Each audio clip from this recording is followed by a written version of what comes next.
नमस्कार दोस्तों, आप सभी का एक बार फिर से हार्दिक स्वागत है हमारे आपके अपने यूट्यूब चैनल में। तो साथियों, आज हम 3 न्यूज़ लेकर आए हैं, 3 बड़ी जानकारी लेकर आए हैं जो बिल्कुल ताज़ा अपडेट है और एक एक जानकारी विद प्रूफ दिखाऊंगा, लेटर दिखाऊंगा, वीडियो दिखाऊंगा। क्योंकि आजकल सारे यूट्यूबर कोई 18 महीने के डीएलएड को लेकर कोई 3 ही मेन न्यूज़ चल रही है, चाहे वो सोशल मीडिया पे हो, प्रिंट मीडिया पे हो। तो वो हैं पहला महाकुंभ मेले की, दूसरा 8वें वेतन आयोग और तीसरा 18 महीने बकाया डीए एरियर को लेकर। चौथी न्यूज़ कोई भी नहीं है। तो सारे यूट्यूबर कोई कुछ बता रहा है, कोई कुछ बता रहा है, लेकिन जितने ज़्यादा बताओगे, जितने ज़्यादा किसी चीज़ पर चर्चा करोगे, उतना ही आपका काम आसान होगा और आपकी वो मांगें मानी जाएगी। हमारे एक पंडित जी थे, धर्मगुरु वशिष्ठ जी, तो वैसे उनको गजबज भी बोलते थे। तो वो जब भी मंदिर होता था तो वो ये कहता था कि चलो जो भगवान है उसके सामने जितना तुम कहोगे, जितनी बार उससे नाम लोगे, कभी न कभी उसको आपकी रिक्वेस्ट सुनी जाएगी, माननी पड़ेगी। तो वही है, उन्होंने कहा था कि राम नाम रटते रहो जब तक घट में प्राण, कभी तो दीनदयाल के भनक पड़ेगी कान। तो साथियों, आजकल यही भगवान हो रहे हैं। तो जितने भी आप जोर शोर से अपनी मांग उठाओगे, जितने भी आप संयुक्त रहोगे, संगठित रहोगे, उतनी ही आपकी मजबूती होगी और आपकी मांगें मानी जाएगी। तो इस पर हम बताएंगे कि वित्त मंत्री, वित्त सचिव के अनुसार कितने फिटमेंट फैक्टर पर 8वें वेतन आयोग में लगेगी मोहर। ये क्लियर हो चुका है। और ये सुभाष बंसल जी जो पूर्व वित्त सचिव हैं, उन्हीं के द्वारा मैं सुनवाऊंगा, उनकी वीडियो दिखाऊंगा। दूसरा है बजट 2025 में 18 महीने डी एरियर की राशि भी शामिल। शिव गोपाल मिश्र, जेसीएम सेक्रेटरी, इसका भी मैं आपको लेटर दिखाऊंगा, प्रूफ दिखाऊंगा कि 18 महीने की जो डी एरियर की राशि है वो 1 फरवरी 2025 में बजट में उसकी घोषणा होगी और वो राशि सेफ रखी जाएगी। मैं इनका भी वीडियो दिखाऊंगा और रीज़न बताऊंगा कि ऐसा क्यों है, वरना सरकार देना नहीं चाहती। लेकिन साथियों, कहा जाता है कि लोहा बहुत मजबूत होता है, लेकिन जब आंट लगती है तो आंट आया लोहा भी टूटता है। तो वही सरकार के साथ हो रहा है। देना नहीं चाह रही थी, लेकिन एक ऐसा पेच फंसा है कि इनको ये देना ही पड़ेगा। अब वो टाइम आ गया है, समय आ गया है, इससे सरकार मुकर नहीं सकती। तो अगला है, हम कैसे 8वें पे कमीशन में केंद्रीय नहीं राज्य कर्मियों को भी होगा फायदा। तो इसका भी मैं आपको वीडियो दिखाऊंगा। अजय दुआ जी हैं, एक ये पूर्व वाणिज्य उद्योग सचिव हैं, काफ़ी एक्सपर्ट है, और इन्होंने क्या बताया इसके बारे में वीडियो दिखाऊंगा। अगला ऐसा साथियों, खुशखबरी, 1 रैंक 1 पेंशन और एमएसपी मुद्दों पर अर्जुन सिंह की पीएम मोदी से डायरेक्ट बात और क्या निकला समाधान। वीडियो के अंत तक बने रहिए, हर चीज़ का विद प्रूफ दिखाऊंगा। तो विदाउट डिले करते हैं खबरों का सिलसिला जारी। तो पहला है, वित्त मंत्री, वित्त सचिव के अनुसार कितने फिटमेंट फैक्टर पर लगेगी मोहर। तो ये सुभाष चंद्र बंसल हैं जो कि राजस्थान कैडर के आईएएस हैं और पूर्व सचिव हैं, वित्तीय सचिव हैं, वित्त मंत्री रह चुके हैं, वित्तीय सचिव। तो इन्होंने आंकड़े दिखाए कि फिटमेंट फैक्टर 2.86 का सपना भूल जाओ, कितना मिलेगा इन्होंने कैलकुलेशन करके बताया है। तो इन्हीं की जुबान से सुने, ये वीडियो देखें इनका। If you go overboard and give 30%, then it becomes 116 multiplied by 3, 48.48. So it becomes 2.08. So the factor which JCM is talking about, 2.85 or so, will be most likely between 1.92 to 2.08. ये आपने इन्हीं की जवाब से सुना। अगला हम बात करेंगे, बहुत मुद्दे की बात है, कि जो 18 महीने की डी एरियर है उसकी राशि साथियों 1 फरवरी को बजट की घोषणा होनी है और 5 फरवरी को दिल्ली के अंदर इलेक्शन है। तो दिल्ली में लगभग 4 लाख केंद्रीय कर्मी हैं, केंद्रीय कर्मचारी हैं। तो हर आदमी वोट की राजनीति है। तो ये अब सरकार की मजबूरी हो गई है कि उनको चुनाव से पहले बजट में 18 महीने डी एरियर की घोषणा करनी होगी, उसका अलग से पैसा रखना होगा। ये शिव गोपाल मिश्र ने बताया है और उन्होंने क्लियर कर दिया है कि ये सरकार की मजबूरी है, वरना सरकार देना नहीं चाहती। लेकिन कोई भी काम जब पेच फंसता है तभी खुलता है। तो ये 18 महीने डीए बहुत दिन से जनता इस पर सब यूट्यूबर बता रहे थे, लेकिन अब इसका टाइम आ गया है, ज़्यादा दिन नहीं है, 2 दिन बाद आप देखना इसका बजट में जो रखा जाएगा पैसा 18 महीने की डीए एरियर लगभग क्लियर हो चुका है। तो अब ये कैसे पे कमीशन में केंद्र ही नहीं राज्य कर्मियों का भी बढ़ेगा वेतन, बढ़ेगी सैलरी। तो किस तरह से बढ़ेगी?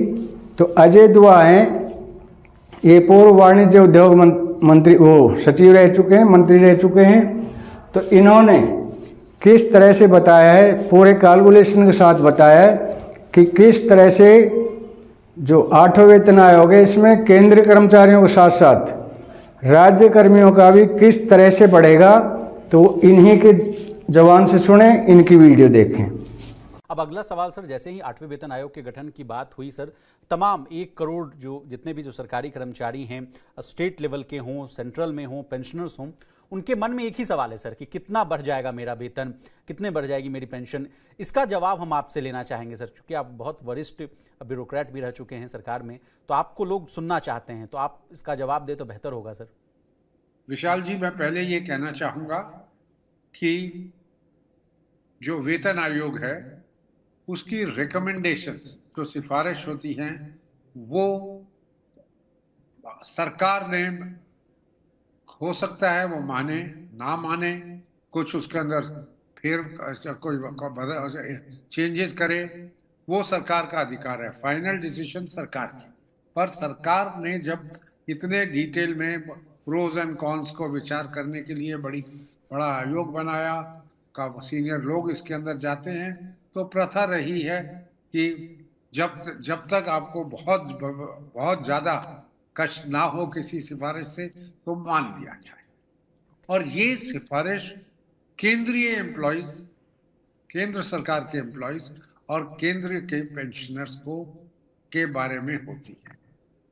तो इस बारी 49 लाख का एस्टिमेट है सरकार का कि उनके पास 49 लाख या कुछ हजार लोग भी, इतने लोग काम कर रहे हैं और 64 से 65 लाख पेंशनर्स हैं। हर महीने कुछ ऐड हो जाएंगे जिनको ये होगा, तो 65 लाख वो ले लिया जाए, 50 लाख एम्प्लॉयज ले लिया जाए, तो 115 लाख लोगों को तो जरूर ये कवर करेंगे। पर इसके साथ साथ भारत सरकार के, केंद्र सरकार के ही 250 से करीब पब्लिक सेक्टर अंडरटेकिंग से, सरकार के पास कितने अब बैंक रह गए, 16-17 बैंक भी हैं जी, उनका अपना आयोग बनता है, उनके लिए अपनी व्यवस्था है। वो डायरेक्टली उनकी तनख्वाह या अलाउंसेस क्या होंगे सरकार तय नहीं करती, पर जो पे कमीशन कहती है उसका प्रभाव उसके ऊपर जरूर पड़ता है। वो डिमांड इसको बेस समझ के वो आगे शुरू कर देते हैं कि ये तो आपने अपने एम्प्लॉयज को दे दिया, डायरेक्ट एम्प्लॉयज को, अब आप हमें इसके अलावा हम इंडस्ट्रियल, उनके वो इंडस्ट्री भी माने जाते हैं, उनके ऊपर कुछ और कानून लगते हैं, फैक्ट्रीज एक्ट, वो लेबर के 8-10 कानून उनके ऊपर लगते हैं। तो वो कहते हैं कि उसके अंदर एक होता है इंडस्ट्रियल डीए, वो फॉर्मूला ऑलरेडी ले किया होता है कि हमारा जो इंडस्ट्रियल डीए हमें मिलेगा वो सरकार से कम ना हो। हमारी नौकरी, हमें कई नौकरियों में पेंशन नहीं है, वो पेंशन का भी आप तय करिए। इसी के साथ सरकारी नौकर हैं उनको तो 2 किस्म का पेंशन का ऑप्शन रहता है कि एनपीएस और या अभी जो उसका सुधार किया गया यूपीएस, और 2006 से पहले जो रिटायर हुए थे 2005 तक उनको आप देते हैं ओल्ड ओपीएस। ओपीएस। तो ये सब चीजें देख के डायरेक्ट 1,15,00,000, इनडायरेक्ट भी इतने केंद्र सरकार के हो जाते हैं। और यहाँ नहीं गाड़ी रुकती जी, अब सब प्रदेश वाले भी कहते हैं जब केंद्र शासन में एम्प्लॉयज का को आप इतना दे रहे हैं तो हमें क्यों नहीं।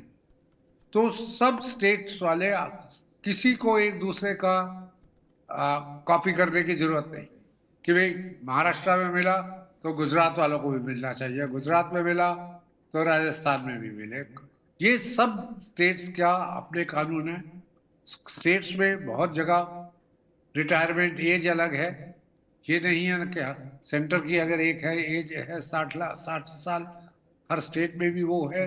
तो ऊपर उनके जो यूनियंस होते हैं, फेडरेशन होती है, वो हमेशा कहती है केंद्र शासन के एम्प्लॉयज को हमसे ज्यादा थोड़ी काम करते हैं, तो वो हमसे ज्यादा थोड़ी क्वालिफाइड है, तो हमें क्यों नहीं दिया जाता। तो इसलिए ये पे कमीशन जो सेंटर की है वो एक जैसा आधार बन जाता है, जिससे बहुत जगह उसको वैसे ही बेनिफिट की डिमांड हो जाती है। तो पे कमीशन बिना कहे अपने मन में जरूर रखती है कि हम जो कहने वाले हैं वो ये 1,15,00,000 लोगों को ही नहीं, हो सकता है ये 10 करोड़ लोगों को लगे, 8 करोड़ लोगों को लगे। स्टेट्स में होता है तो उनकी भी पब्लिक सेक्टर अंडरटेकिंग्स हैं, वो भी शुरू कर देते हैं। तो इसका एप्लीकेशन या प्रभाव कहिए वो काफी मल्टीपल फैक्टर्स में होता है। साथियों, आपने सुना अजय दुआ, वाणिज्य उद्योग सचिव के द्वारा। तो ये थी हमारी आज की जानकारी। कल फिर इसी तरह की अन्य जानकारी को लेकर फिर मिलेंगे। तब तक के लिए जय हिंद, जय भारत।